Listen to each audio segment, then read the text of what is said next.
Welcome to the All Ambient podcast, where we dig into the creative process, hear untold stories, and explore the brilliant minds behind some of the finest ambient music out there. I'm your host, Mike Graff. I'm excited to be in this together with you. Let's get going.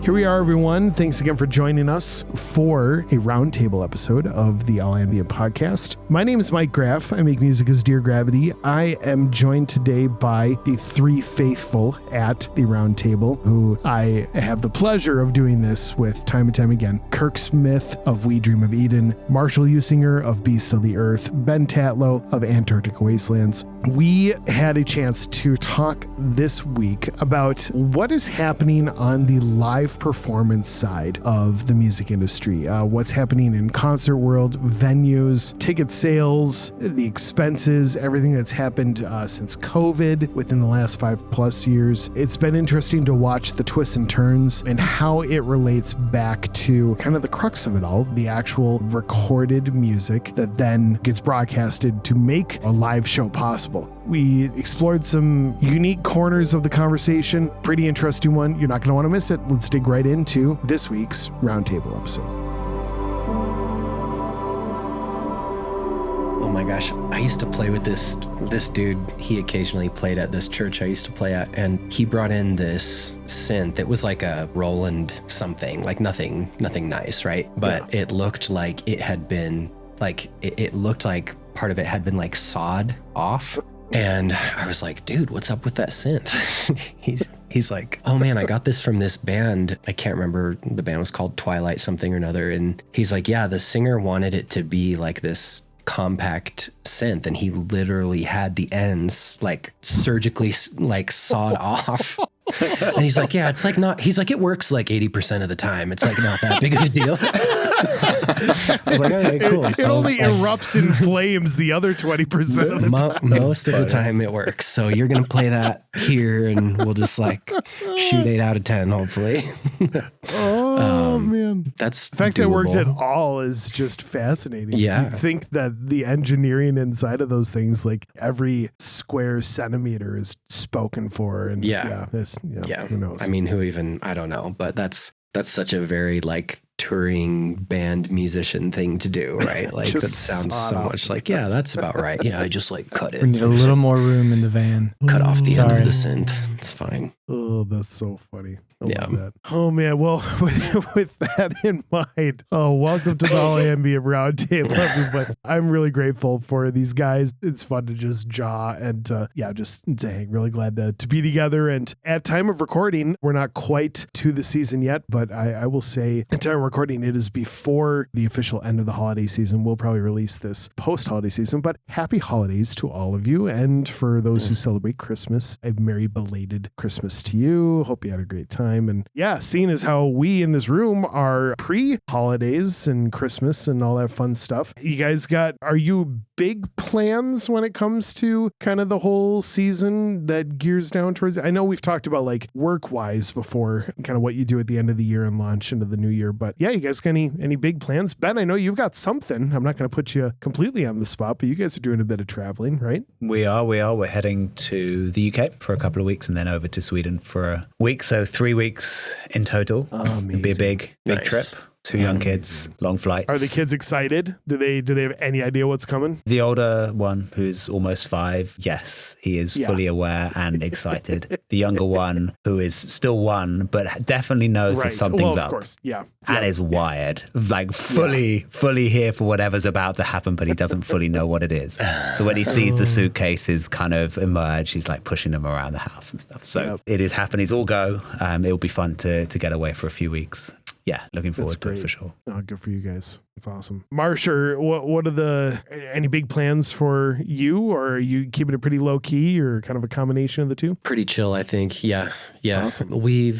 Being in Colorado, which is where I am. Yeah, most of my family's here. So keeping it pretty chill. I think we might have some family coming out to visit. Maybe not here for the actual holiday, but more closer to the new year. So I don't know. It also kind of feels like, at least on our end, like those details like don't work themselves out until like the day before Seconds before it happens. whatever it is. So, Yeah. but yeah, for the most part, like, yeah, chill, at least with the kids and stuff. It'll be pretty low key, which I think can be good, and just allow ourselves to relax a little bit. So Love it. yeah. Kirk, how about you? We are not going anywhere. We're staying put, which is great. Awesome. And also great is we're kind of like the Grand Central Station for all the events, because You're the host with the most? yeah, well, half of the whole family lives here because her Yeah. folks live with us and my mama lives with us, and so Wow. and then siblings are in various places around town, and so everybody kind of just converges on our spot, which is Wait, great because okay. we don't have to go anywhere. Yeah. And it's no, also great because we get to see everyone. Have I never put did you just say that? Okay, rewind like 30 seconds. How many generations of people are living with you at your house right now? We are multi-generational. So yeah, we have 3. So her Wow. folks and my mama, and then us and the three little boys. For real? How long has that been a thing? I feel like this the will be our- biggest dolt on the planet right now. Oh, This is no. like news that's dropping. Everybody else, even Ben and Marsh are like, Mike, get on the train, dude. No, I didn't know No. that, but Crazy. How long? Yeah, no, tell the this will story be a our little bit. third. This will be our third Christmas. So it Okay. it was a slow evolution of just how everything was going, and we always wanted to possibly do it. And her folks were overseas in the UK for years, and then we Yeah. started having grandbabies, and that's when they started making plans to come back. Wow. And then they were like across the street from us, and then we did that for a few years, and then we had a place kind of on the same street Yeah. next to each other, and then we were like, well, what if we just went for it and just got the one place and did it? And that was about 3 years Wow. ago. So My goodness. it's great. That's so It- cool, man. What a story. It is Yeah. cool. So yeah, so Christmas is like we kind of just all stay, and there's just more cookies around. Basically, it's kind of the same. It's just with a lot more sugar. Mhm. Uh, Yeah, it's, man, yep. You are with 2 not grandmas wrong. cooking, it's like there's Oh, sugar everywhere. goodness. Get You out got of the room way, for man. you got Yeah. room for one more over there, Kirk? Come on. I got some inconveniences I need to deal with. I'll just come over that way. Oh, that's amazing. Wow. And I like I cookies love- too. You I know, love that. We got loads of cookies and inconveniences. let's go. Let's go. Plenty. man. I was share. going to say there's a EP title in there somewhere, like Cookies and Inconveniences. That could be a Christmas card or an EP for sure. It's That's relatable. funny. Come on. Isn't Ben Marsh, maybe you know better than me, isn't Daniel Kilometer Club, isn't he releasing a slow echo thing soon Oh, called wood like cookies. Wood Cookies? Yeah, it's called wood cookies. Yes. I love it. He- I think I might be on or helping out with that. But yeah, Wood Cookies. I Yeah, love yeah. that. He's at least with the couple releases that we've done with him, I kind of assume for his other stuff too. But yeah, I like how it all has like with an album title like that, you're immediately like intrigued, right? Like, oh, what is that? But there's Yeah. like a running theme through the track titles, and he's Yep. always got kind of like a central story there, which is Yep. great. I can imagine we all wish we had that much intentionality with all the music we put out, but yeah. It's pretty fun. He seems to have that intentionality, love so that. that's cool. he's Yeah. capitalizing on it. That's Yeah. great. That's awesome. Yeah. Oh, well, it's going to be a good Christmas season. We're laying fairly low. I'll help out at our church with some music stuff, but then yeah, we'll travel down to, I've talked about Kate's parents' place down in the southwest corner of Minnesota, out on the farm, the 20-acre farm. We'll have some fun there. The kids, all the grandkids run around. So our 3, and then Kate's brother, he has 4. So, and they're all like between the ages of 15 and 7 right now. So it is just, Nice. you know, they are in cousin heaven, and that's, yeah, it's always a blast. And I'll have some family come in a little bit later, but yeah, I think it's decidedly pretty low key. I'm actually, by the time that this airs, it probably will be after it happens, but I personally am taking, I'm not even calling it a vacation. I'm kind of calling it a sabbatical of sorts. But I am, for the first 2 full weeks in January, I am just shutting down. I'm just not going to touch anything. And I think I think part of it has to do with the fact that, you know, I've been doing this full time for close to 7 years now. And we've gone on vacations and we've done trips and things like that. But besides that, it's pretty much just been go. Mm-hmm. And I wanted to just kind of stop that.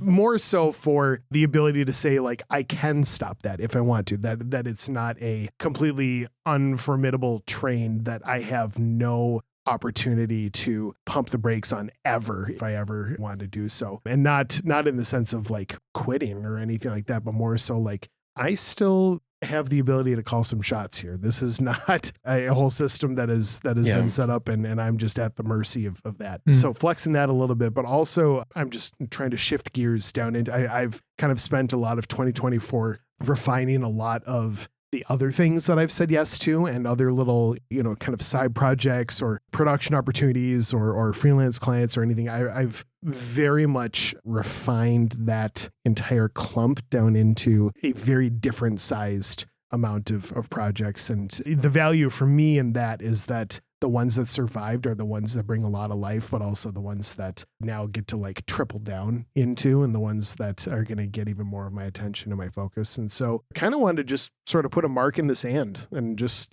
say like, hey, this is kind of the transition into a new thing of intentionality, a new kind of marking a new chapter a little bit. So I don't entirely know what I was thinking, taking those 2 weeks in the middle of like the dead of winter in Minnesota, where the wind chill yesterday was minus 15 Fahrenheit right now. Oh. So Ben, that'd be like minus 25 Celsius. Like it was just brutal. Just like you can't keep your face from not immediately like wincing the moment you walk outside. It's brutal. Oh. So it'll kind of feel like hibernating a little bit, I think. But I really am excited to come out of the gates just ready to run hard after all the awesome stuff that's coming. And with more of a lean focus. And just, making different, not just within career stuff, but also just in life stuff, saying yes to less external things and just making more room for just, the spiritual, mental, emotional, physical health stuff and the choices there. And just kind of excited about it. So that's good. It's awesome. Good. It's awesome, man. Yeah. Merry Christmas to me. Yep. I'll be interested to hear, like, I'm sure at the beginning, maybe you're a very intentional, like scheduled guy, which I admire.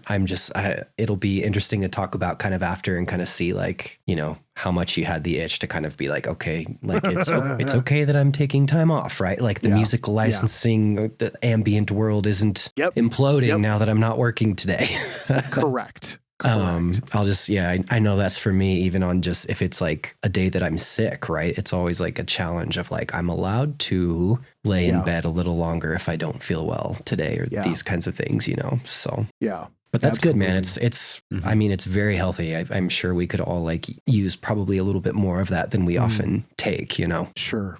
Absolutely. Well, and I think, one of the things that I haven't set a hard set of fences around is the idea of like, I will probably be in this room during those couple, like I'll be in the studio. I don't want to be a hardcore about saying like, you don't get to enter that room. Cause like, I love music. Like I love creating, I love exploring, I love all that. And so I don't want to put that off limits. I don't want to look at a single list of releases or responsibilities or anything like that, but I do want to at least keep in play the idea of like the door to the art studio is open and you're not producing a painting for whoever, but you are free to chuck some paint around a canvas and play around and just, receive the therapy that is and to find the joy in that. And I, in the back of my head, of course, there's the thought of, well, of course you're going to create something awesome. And of course it's going to be because you're not on the clock and you're not this and that. And, there's probably a whole psychological,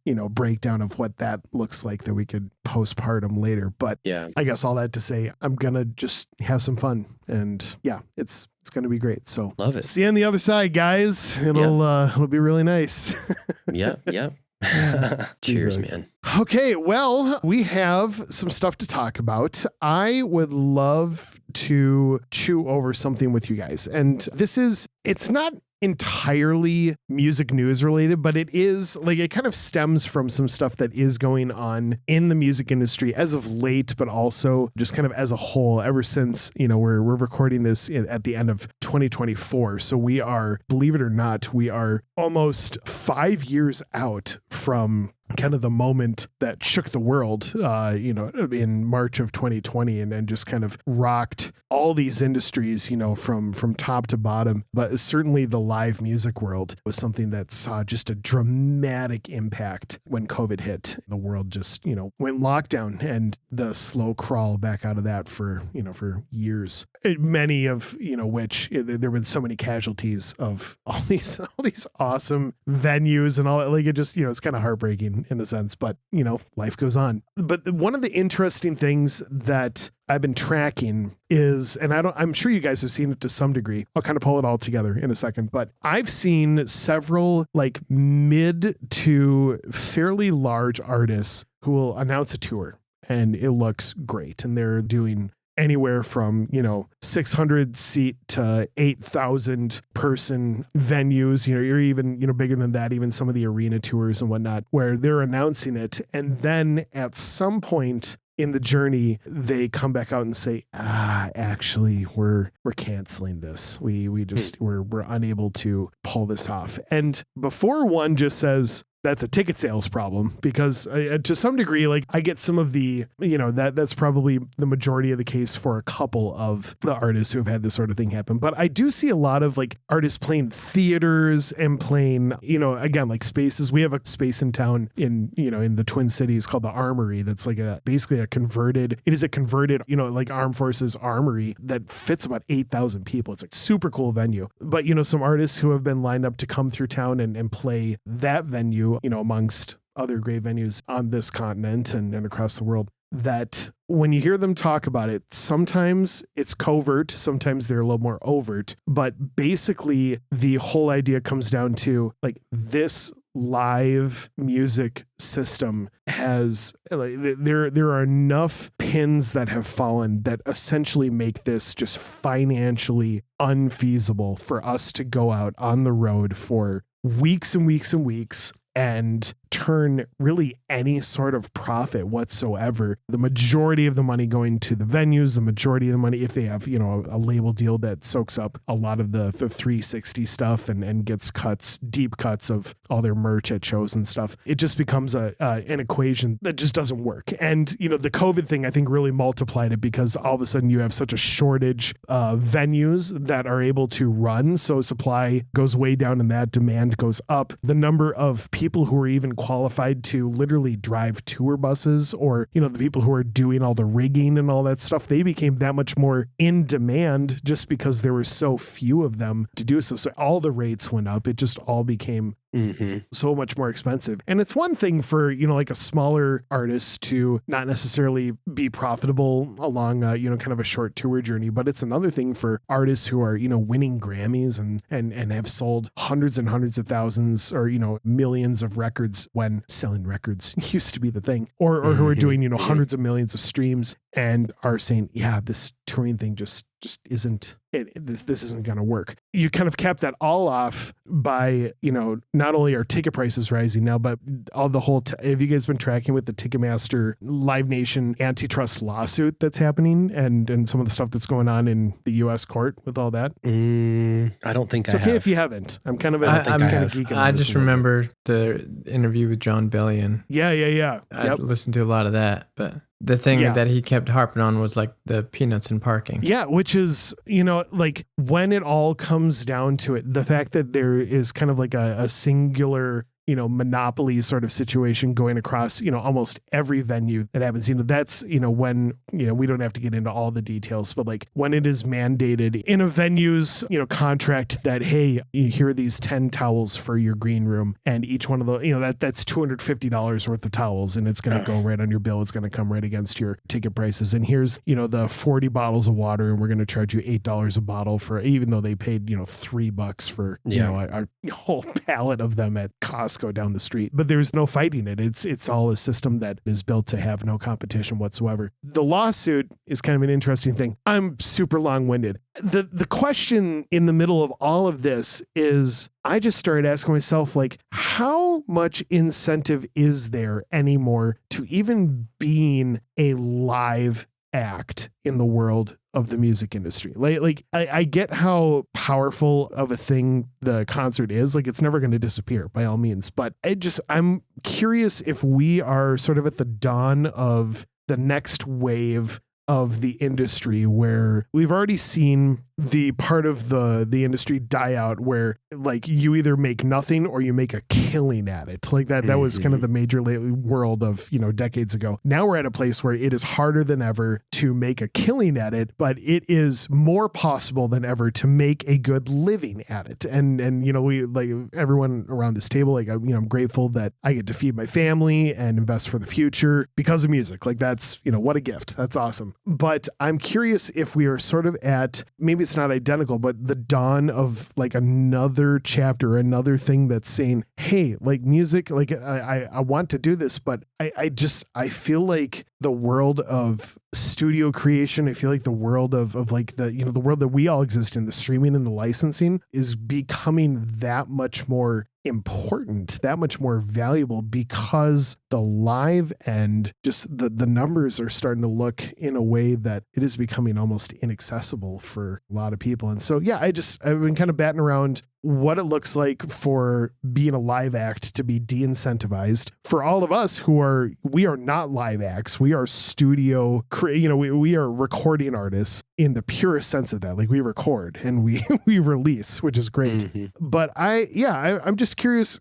I've been pretty long-winded on this, but I need to shut up. And I'm just curious what sort of thoughts you guys have about what is happening in the live space and just with some of the little bits of knowledge from the the tale I just wove for you. Like what might come from this or what things excite you about it and what things are you like, oh man, I don't know if I want to see what's going to happen with that. So thoughts. I love this. I feel like I remember in 2020 very specifically, like a lot of bands, just trying to process that they felt like they were maybe never going to play live music again. That was kind of, that was that mentality was, is this ever going to happen again? And then I remember seeing quite a few of, kind of like random people in bands who were starting studios and started doing production because that was, where they felt like they needed to go. I feel like it's very interesting now, just maybe it's kind of like an age gap, or I don't know if age gap is the right term, but when music did come back, when live music came back, it just started booming, but booming in the sense of if you were either, Billie Eilish or some,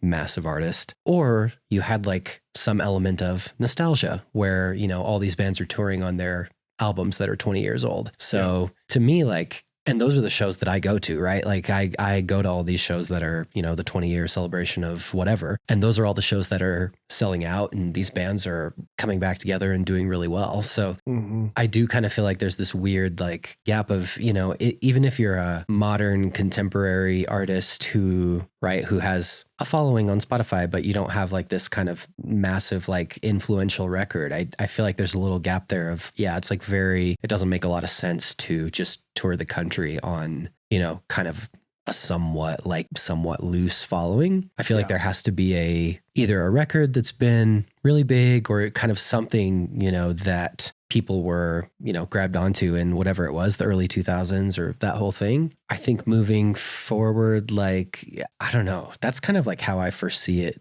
going. I just think it's interesting that, ticket sales and prices, it's like, right, they keep increasing the prices because people keep paying them, right, for, the shows in Denver, it's Ball Arena for the big shows that everyone comes through. It's like, they increase the prices and people pay them and they're going to keep doing that. One like last random thing I've noticed is there's been a couple like of these reunion-esque tours where I've noticed that they're starting either to do them all in the same city, like multiple nights, but they'll do different opening acts. So kind of the feedback that people are getting, is okay, now they're making people drive to them, right? Rather than making the artist travel around. Yeah. Okay, we can do different bands on each night and we'll make the people who really want to be there just come here and we'll do it in this one or two cities that are close. I can understand that from a business standpoint, but it doesn't feel great to,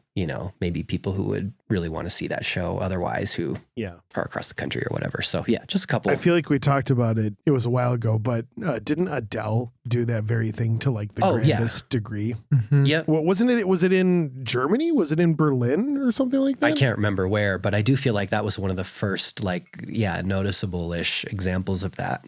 Yeah. And the one I think I just noticed now was, I think it's System of a Down and Korn. They're doing I did just see that. Right. Yeah, exactly. But yeah, they have like some bigger opening acts, like Deftones, I think is playing one night. And then they're, they have a couple other bands the other night. So it's like, yeah, people who really love Deftones, they're going to, travel from wherever. And, so I don't know. It's kind of like putting on your own little music festival. Yeah. Oh, totally. Yeah. I don't know. That's my thoughts. Yeah. What say you? It's good. What say all you boys? Yeah, it's almost as though the idea of the live show has become, I don't know, it used to be a foregone conclusion where it's like you're going to release a record and then off you go and you're going to do this tour. Well, no matter what size tour it was, maybe it's small, maybe it's big, maybe the venues are small, maybe the venues are bigger, but it was like, this is what you're going to do. This is how you're going to, sustain yourself. And now that, financially it becomes increasingly harder to do so, I think, we're probably just going to see the wheat split from the chaff a bit, where there will still be great concerts. And frankly, like the ones that survive are going to be killer, right? Whether it's killer just by way of who is performing or killer by way of just the ingenuity of, how the show's put together, maybe like, the AVL stuff, just whatever production you're pulling in to make it that much cooler. Like there really is something about making it more of a spectacle so that you can command, like you said, like the rising ticket price, so that even though the odds are stacked against you and it is less affordable to do it than ever, to create it to a degree where it's like, okay, well, I just have to jump over a higher hurdle now and we're still going to be profitable. We just have to figure out how to make it that much cooler. And sometimes that means lasers. Or you know what I mean? Like, sometimes that means just the production all of a sudden gets that much more wild, but people are talking about it. And I mean, props to, honestly, like in the midst of a wild, here we're recording, just a couple days after the formidable Taylor Swift wrapped her giant, year and a half plus tour that made $2 billion. Yeah. And for her to do something, just to command that in a way that, you really haven't seen anyone else do. I mean, props to her. So, yeah. When I saw there was a book that came out in Target. Oh, so yeah. She's got some kind of deal with Target, and now there's a book about the tour. Yeah. Like when you first walk in, past the Starbucks, and now, you go past the Starbucks and then you get the Taylor Swift book. I heard that there were a boatload of typos in it, and people it's the Eras Tour book, and people started calling it the Errors Tour. But that's great. No. But it didn't stop her from selling like 800,000 copies of it. Or sure, what. I'm sure. Sure. Somebody lost their job. Merry Christmas. Who needs proofreading? Yeah. But that's kind of when I've been thinking of like, is just this whole relationship between music, merch, touring, tickets, and just the ebbs and flows and dynamics and changes in the landscape of how you make it work. And I remember I talked to this guy who was a manager for the Four Tops. Oh, wow. Yeah. And in the Box Tops. It's like back in the day, it was like, everybody was the something tops or, doo-wop groups and all this thing. And basically they would make a because they didn't have records. They didn't have they were all little 45s, and so they'd have a single and maybe another song on the back B-side, and they would try to promote it to radio.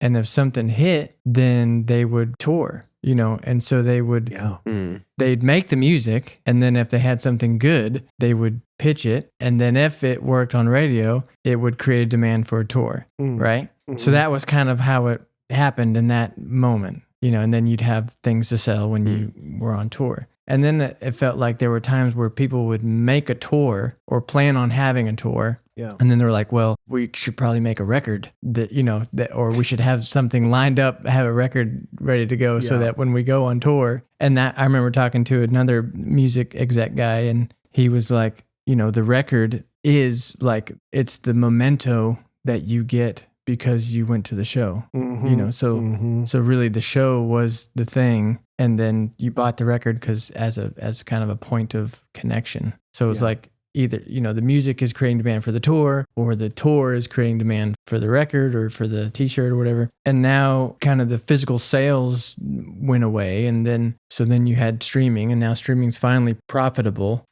more than it was when it was launching. Yeah, absolutely. In the whole, lower of, and so then you have, now streaming's profitable, but now all of a sudden touring is not profitable.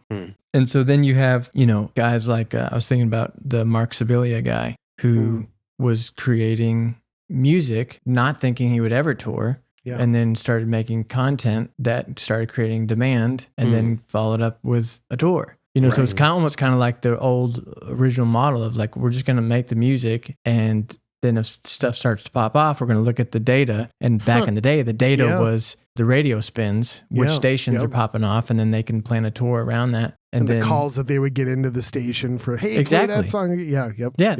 That's their, streaming data, for lack of a better, and they use that to do their routing and stuff. So I think that type of thing is kind of happening now. But as far as the profitability, that's like the whole thing that's coming down the train now. Is like peanuts in the parking. I mean, they don't get any of the concessions. They don't get any of the parking. So they're coming in and they're paying $30 to park, and they're paying, $10 for a beer and $8 for a hot dog. And man, that's a steal, dude. Yeah, right, exactly. And it's like, so, it's like, if there could be a little bit of goodwill, a little bit of communication, a little bit of ways to like say, there's enough. People want to go to shows. People want to experience these things, and people are making great music. There's got to be a way to make this equitable so that everyone's making money and everybody's allowed to experience this stuff. And I think, I hope they can work those things out. And I think touring can be profitable. It just, there's equitability things. And then I think there's stuff like routing, because routing will just kill you if your routing is bad, which is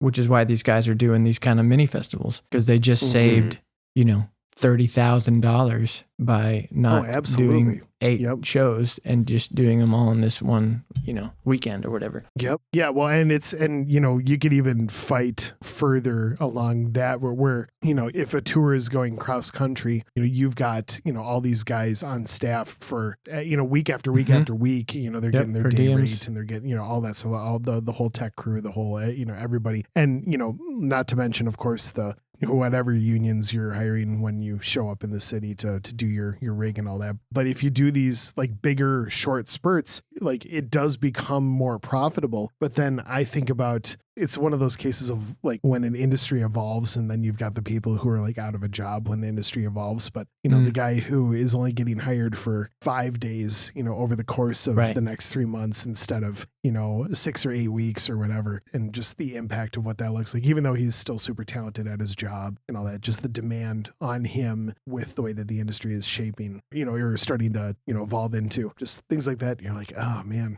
that's, the times are changing. Times are changing. Ben, any thoughts from you, man? I don't want to leave you out. Yeah, I mean, I echo the sentiments of what you've all said, and I'll try not to kind of repeat any of that. One thing I have been reflecting on a little bit, though, is just this kind of broader trajectory of the music industry from, let's say 30, 40, 50 years ago, where kind of music in and of itself as a creative medium was kind of enough. That's what people were interested in, listening to music on the radio, buying the CD or vinyl or whatever, and they would listen to the music kind of without really a lot else. And maybe, sure, you would go and see a live show, but it would be primarily about the music rather than the show, and that musical experience was enough. Whereas I feel the trajectory over time has become the music is not in and of itself, is typically for most people not enough. So the live shows have to be bigger and more spectacular. The music have to have like little canvases on Spotify. You need to have, clips of you showing behind the scenes stuff on Instagram. You need to have a YouTube. You need to have X, Y, and Z. And as that has evolved, so the live side of things has become more fragmented. So yes, you still have the people who are able to attract huge crowds and put on a huge spectacle. But then you've got the people who are doing that kind of more rung down. Okay, what does that look like? Are they able to put on a spectacle, or do they need to, join a festival where there's, again, like a bigger experience for people? Or are they saying, hey, we're going to do a whole bunch of stuff online where like we put a kind of, I think COVID was a big kind of shift in this, where people can put on an online show and you realize, hey, okay, yes, it's a very different experience for people, but it is pure profit essentially. And so you can charge tiny amounts of money in comparison to kind of getting people out to a live gig, and it's pure profit. So I feel like there's fragmenting of the landscape and this trajectory towards pairing music with experiences, in small experiences, big experiences. Yeah. And just as with the streaming landscape and the licensing landscape, it's just kind of going through this transition. And I truly believe that the live industry is here to stay and will grow and will kind of reimagine itself in a really beautiful way. Here in Hong Kong, there's just recently been a few like big festivals which have kind of fully started back up again, kind of post-COVID, which is awesome. But I also know that a lot of it's similar to in the US, a lot of the live, kind of the one act live shows, that side of the industry has been in decline. So it's kind of both, but it's reimagining itself. It's not going away. It just looks different. And maybe it's a little bit more paired with the experiential, visual side of things than maybe it was even just 10, 15 years ago. I don't know. Yeah. I'm not a massive expert on this kind of thing, but that just seems to be some of the trajectories which are emerging. Yeah, no, man, I love what all you guys are saying. I have this funny feeling. It is like, I think every once in a while, if I'm not careful, I can almost feel like those of us who are recording artists, but do not perform live in a sense, that we're almost like the breed of also rans, that we are the like, oh, okay, like, cool. There's like the guys doing it. But then there's the artists who are like, they're doing everything. They're recording and they're touring and they're playing live, and they've got all, like, as though this is a lesser degree of a fully realized thing, just being a recording artist. And honestly, like things like this, like the news like this, and watching what's happening to the live side of things in a weird, maybe it's selfish, I don't know, but like in a weird way, it almost makes me feel just like there's almost another layer of job security in a sense, or just to know that like the heart of all of it, like the creating of music, is something that will always be meaningful. And yes, I fully agree. Like live is not going anywhere, but to watch it change from what it once was, all the different things that we've talked about, into what it is becoming, it just, it gets me to think about what maybe we could do. And I know we've talked bits and pieces about, is there experiential stuff that we can do with the genre that we're in? And I think that's probably best left for another episode. But really, like, I think it just gets me to stop and realize the value of the heart of the whole thing, which is just, kind of, Kirk, what you were saying too, like just making good music. Like the impetus of the whole thing is that we're doing something that we believe in, something that we love, something that matters. And then as people call into the radio station, decades and decades ago, or something gains traction on social, or something, there's something that does really well on streaming or whatever, then it's like, okay, well, what now? What's the next step? But for what it's worth, whether it's studio or live or whatever, I hope that we all keep, certainly the four of us, but that everyone keeps pressing forward and finding unique ways to help us experience music, whether it's just experiencing great through my earbuds, my headphones, my studio monitors, my house speakers, or experiencing in person. It's an important part of the journey, and I love the part that we play, and it seems as though more and more there's just that much more respect into the part that we play, maybe.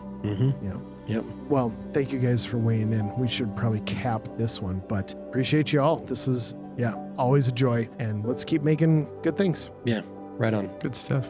Thanks. Yeah. Love you guys.